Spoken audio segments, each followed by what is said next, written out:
Several members of the Trump Organization are expected to be charged with financial crimes tomorrow. This according to sources within the organization who spoke to NBC News. 8 on Your Side political reporter Evan Donovan joining us now. And I guess a lot of people wondering, Evan, if the president himself is in any kind of trouble with this. It's a good question, Keith. It doesn't appear so at this time. Former President Donald Trump not expected to be charged tomorrow. But this would be a blow to his organization and his persona. He has long maintained that he's been targeted by partisan witch hunts. Those investigations of his campaign and his associates led to dozens of arrests, but these would be the first criminal charges against his company since he became president.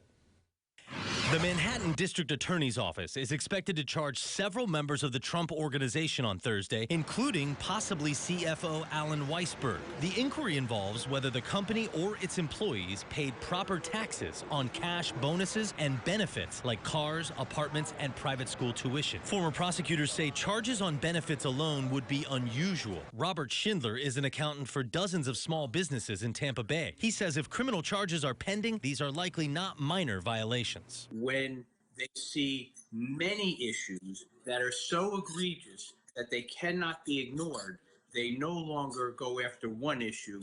They go after the entire company. The investigation is part of a broader inquiry into whether the Trump Organization and its officers over and undervalued assets for financial gain. It began several years ago with accounting questions related to hush money payments made by Trump and his former personal attorney, Michael Cohen. Twice, the former president fought the Manhattan DA all the way to the Supreme Court to avoid releasing his tax returns. It's a pure witch hunt. It's a hoax.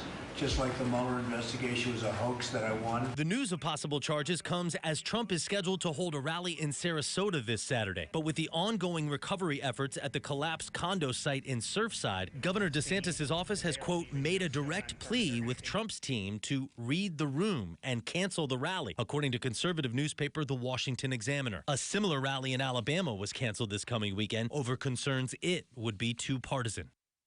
Several reports say the charges could come as early as tomorrow afternoon. And if these charges are serious, I mean, is there a chance that someone could face jail time for any of this? It's possible, but it's more likely prosecutors here are playing the long game, Keith. If they can threaten jail time, get the CFO to cooperate, they may be able to uncover more and possibly larger crimes. All right. It's been going on for a long time. All right. Thank you, Evan.